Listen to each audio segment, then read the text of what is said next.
बिस्मिल्लाहिर्रहमानिर्रहीम। अस्सलाम वालेकुम। मैं हूं बुशरा सिद्दीकी और आप देख रहे हैं मेरा यूट्यूब और फेसबुक चैनल।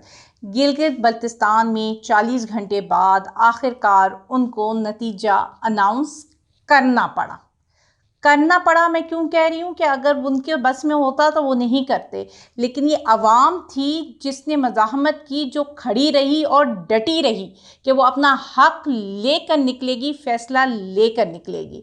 यानी कि जब कौमें डट जाएं तो फिर सामने वाले को जितना भी बड़ा जालिम हाकिम जाबिर हो उसको झुकना ही पड़ता है। हक खुदकुशियाँ करके नहीं लिया जाता और ना ही हक रो रो के और गिड़गिड़ा कर लिया जाता है। हक मांगा जाता है, छीना जाता है और ये गिलगित बल्तिस्तान की आवाम ने साबित किया मुत्तहिद होकर।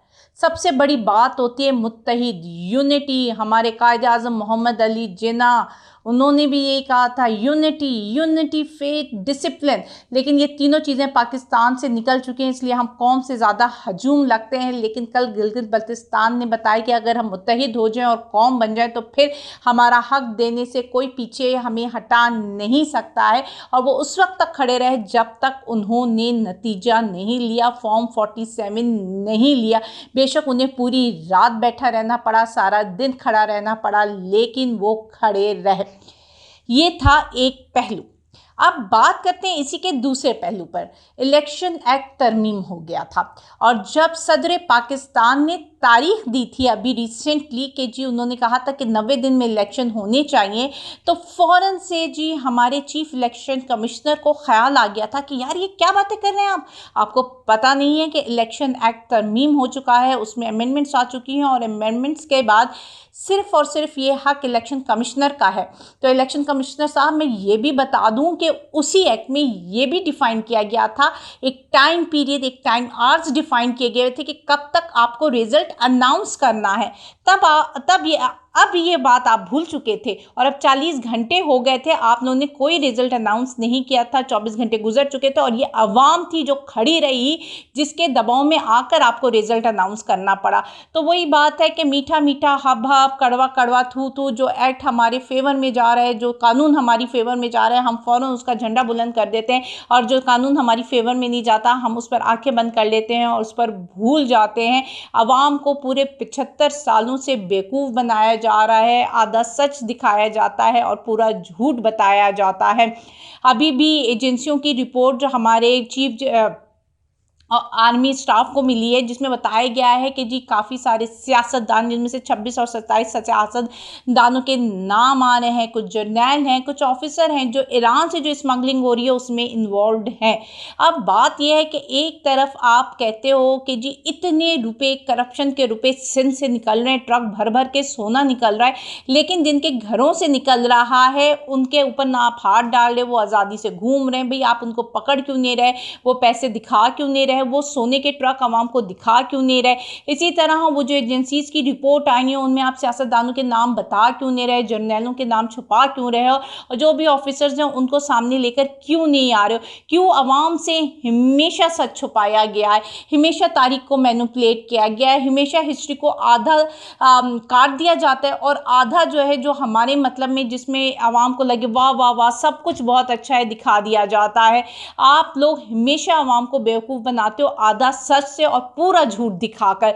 आपको इमरान नियाज़ की बात याद होगी कि इमरान नियाज़ ने कहा था कि इन जो लोगों को ये लेकर आए, इन्होंने खुद हमसे कहा था कि ये इंतहाई करप्ट हैं, ये तुम्हारे मुल्क को लूट कर खा जाएंगे, बर्बाद कर देंगे। तो हम इनके साथ खड़े हुए थे, इनके साथ लड़े थे और आज ये फिर जिन लोगों को इन्होंने करप्ट कहा था उनको ये वापस इक़्तिदार में ले आए हैं, उनके साथ खड़े हैं। अब यही मामला है कि 16 महीने तक जो हुकूमत सबसे बेहतरीन थी और जैसी वो आई थी वहाँ पे हमारे जो DGISPR थे उस वक्त के उनका बयान भी आ जाता है कि देखिए इस हुकूमत के आने से फ़ौरन ही डॉलर नीचे आना शुरू हो गया, यानी कि उस हुकूमत की सपोर्ट में बयान आना शुरू हो गया था। और अभी उस हुकूमत को, इस PDM को गए हुए जुमा 8 दिन नहीं हुए, पता चलता है इससे बुरी हुकूमत तो कोई नहीं थी कि जो सिंध थे वहाँ जो सिंध की गवर्नमेंट थी, पीपल्स पार्टी के लोग वहाँ से जो है अरबों रुपए निकलना शुरू हो गए, और रुपए भी नहीं डॉलर्स निकलना शुरू हो गए। इसके बाद जी पता चलता है जी सियासतदान इन्वॉल्व थे सारी स्मगलिंग में। तो ये PMLN के एक सियासतदान हैं, उन्होंने बड़ी अच्छी बात कही। अब अच्छी बात है कि बुरी, ये तो आवाम जज करेगी। और वो उन्होंने कहा कि जी ये स्मगलिंग रोकना सियासतदानों का काम नहीं है, स्मगलिंग को रोकना उन लोगों का काम है जो सरहदों में खड़े होते हैं, जो सरहदों में पहरा दे रहे होते हैं। तो अब सवाल ये पैदा होता है कि अगर सियासतदान स्मगलिंग कर रहे थे तो फिर उनको फैसिलिटेट कौन कर रहा था? इतनी स्मूथ स्मगलिंग होने क्यों दी जा रही थी? इसी तरह दूसरी तरफ चीनी की ज़ख़ीरा अंदोज़ी हो रही है, चीनी की स्मगलिंग हो रही है, और ये आज से तो नहीं हो रही थी, ये तो कब से हो रही थी। तो अचानक कैसे उसको रोकने के लिए आपने इकदाम ले लिए? तो क्या ये इकदाम जो आपने अब लिए हैं वो पहले नहीं लिए थे? फिर इसी तरह आपने डॉलर को भी, जो आप कहते होर्डिंग हो रही है लोगों के पास जमा है, वहाँ पे FIA को भी आपने जो फ़ौरन से कहा कि अब तुम भी जोश जज्बे में आ जाओ और हमने सारे होर्डिंग जो डॉलर को होर्डिंग कर रहे हैं उनको पकड़ना है। आपने वो जो एक्सचेंज कंपनीज होती हैं उनके बाहर बंदे बिठा दिए, वो नज़र रखते हैं कि कौन आ रहा है, कौन जा रहा है, किसी के पास कितना डॉलर है। तो ये सारी बातें तो पहले भी हो सकती थी। फिर आप 5,000 का नोट भी ख़त्म कर रहे हो। मैं ये नहीं कह रही कि ये स्टेप अच्छा है या बुरा है, जाहिर सी बात है आपने इकोनॉमी को ठीक करना है, आपने होर्डिंग्स ख़त्म करनी है। जब आप 5,000 रुपये का नोट ख़त्म करोगे तो ऑब्वियसली वो सारा नोट मार्केट में वापस आना शुरू हो जाएगा। मैं इस पर बात नहीं कर रही। सवाल ये पैदा होता है कि अब क्यों, और आप उन लोगों को लाए क्यों थे जिन लोगों के ऊपर आपने खुद इल्ज़ामात लगाए थे, और इल्ज़ामात नहीं, उनके आपने सबूत भी दिए थे। और आज फिर 16 महीने बाद जब उनको आपने ला कर मुल्क तबाह हो गया, वो जो 6% की GDP थी अब वो 0 पॉइंट समथिंग में भी बड़ी मुश्किल से आ रही है, वहां पे लाकर फिर आपको ख्याल आ गया कि ये सारे सियासतदान तो करप्ट है। अब आप मुझे बताएं मुल्क कैसे चलेगा जब सारे सियासतदान करप्ट हो गए? जो मुखलिस था वो जेल में चला गया है, तो और पॉलिटिकल स्टेबिलिटी नहीं है। बंदियाल साहब कहते हैं जी इस मुल्क में ना पॉलिटिकल स्टेबिलिटी ना इकोनॉमिक स्टेबिलिटी है, तो हमारे लिए बड़ा मुश्किल दौर था। तो फिर ये सारा कुछ इंसाफ का निज़ाम, पॉलिटिकल स्टेबिलिटी और इकोनॉमिक स्टेबिलिटी कैसे आएगी? डंडे के ज़ोर पर तो आप इसको नहीं लेकर आ सकते।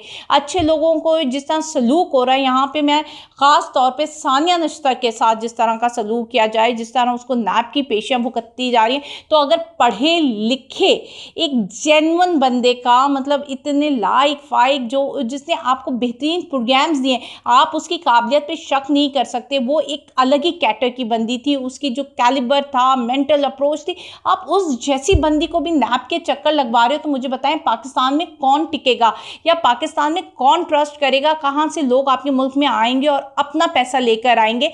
तो इस तरह तो डंडे के जोर पे तो आप इकोनॉमी को नहीं ठीक कर सकते हो। आपको मार्केट के जो फ्री प्लेयर्स होते हैं ना, जो मार्केट के डायनामिक्स होते हैं, जो फ्रीली जो सप्लाई और डिमांड के बैलेंस को फ्रीली, ज़बरदस्ती नहीं, आप सप्लाई और डिमांड को जब बैलेंस करेंगे ज़बरदस्ती, तो कभी ना कभी तो उसने कोलैप्स करना है ना। आप फ्री मूव भी नहीं करने देते इन फैक्टर्स को, तो क्या होगा?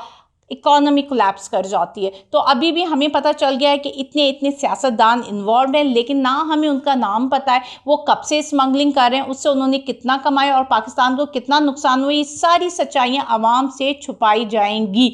दूसरी तरफ फतह बंदियाल साहब जी आजकल सबसे अलविदाई मुलाकातें कर रहे हैं। आज उन्होंने तकरीर भी की और उन्होंने कहा कि जी बड़ा मुश्किल दौर था हमारे लिए। तो जी फाइनली वो बंदियाल साहब जो डट के खड़े थे, अब वो हिलजुल करते हुए रुखसत होंगे और अपनी जगह दूसरे को देंगे। और उन्होंने उनके ऊपर, उनके टेन्योर पे हम बहुत सारी बात कर सकते हैं, उसके लिए हमें एक अलग से वीलॉग करना पड़ेगा। लेकिन जो एक दो बातें उन्होंने कही कि इंतखाबात के हवाले से जो बात की उन्होंने कि जी हमारा काम था आइन क्या कहता है वो बताना, और आइन ने कहा और हम जिस पर हम सब जजेस मुत्तफिक थे कि 90 रोज़ में इलेक्शन होना चाहिए। लेकिन ये सियासी मामला है तो हम इस पर कुछ नहीं कर सकते।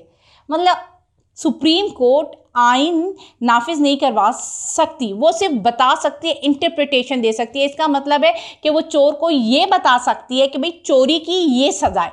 अब चोर को चोरी की सज़ा मिले ना मिले, इसमें सुप्रीम कोर्ट का कोई हाथ नहीं है, अदालतों का कोई हाथ नहीं है। वो सिर्फ ये बता सकते हैं इसकी सज़ा ये होनी चाहिए। तो फिर इस तरह तो इमरान खान जिसको आपने जेल में किया, आप ये बता देंगे इसकी सज़ा ये होनी चाहिए, वो माने ना माने, वो भी जेल तोड़कर भाग जाए, क्या फ़र्क पड़ेगा इन सारी चीज़ों से? तो जिस तरह वो लोग बात करें, जिस तरह खुद जो आइन के मुहाफिज हैं आइन का मजाक उड़ा रहे हैं, तो आप मुझे बताएं कि आपका जो नंबर 130वां 140वां आता है वो इसी वजह से आता है। अच्छा, और दूसरी तरफ एक और बड़ी बात हुई, अब्दुल कय्यूम आपको पता है वो सुप्रीम कोर्ट की बीट को और ये जो सारी कार्रवाई उसको बहुत अच्छे से कवर करते हैं और बड़े सीनियर हैं। तो जब उनसे मुलाकात हुई बंदियाल साहब की और बंदियाल साहब ने उनको दावत दी कि मेरे साथ तस्वीर खिंचवाएं, तो उन्होंने मना कर दिया उनके साथ तस्वीर खिंचवाने के लिए। और उन्होंने कहा कि जिस तरह आपके धड़े हैं उस तरह मेरा भी धड़ा है, मैं आपसे तस्वीर नहीं खिंचवाऊंगा। तो उस पर बंदियाल साहब को लगा कि वो बड़े ही स्पॉन्टेनियस हैं और उन्होंने आगे से बोला कि कय्यूम साहब कहीं आपका केज़ई तो नहीं है। तो उस पर कय्यूम साहब ने जवाब दिया कि मैं जो हूँ वो हूँ, एटलीस्ट बंदियाल नहीं हूँ, कम से कम मैं बंदियाल नहीं हूँ। अब इस जुमले के साथ रुखसत हो रहे हैं बंदियाल साहब और बहुत से सवालिया निशान अपने ही जो जजमेंट से उस पर छोड़ते हुए जा रहे हैं। जिस तरह मैंने कहा था कि जस्टिस मुनीर का तो एक स्टैंड था, गलत ही सही, कानून के ख़िलाफ़ ही सही, आइन के ख़िलाफ़ ही सही एक स्टैंड था, लेकिन बंदियाल साहब आपका तो कोई स्टैंड ही नहीं था।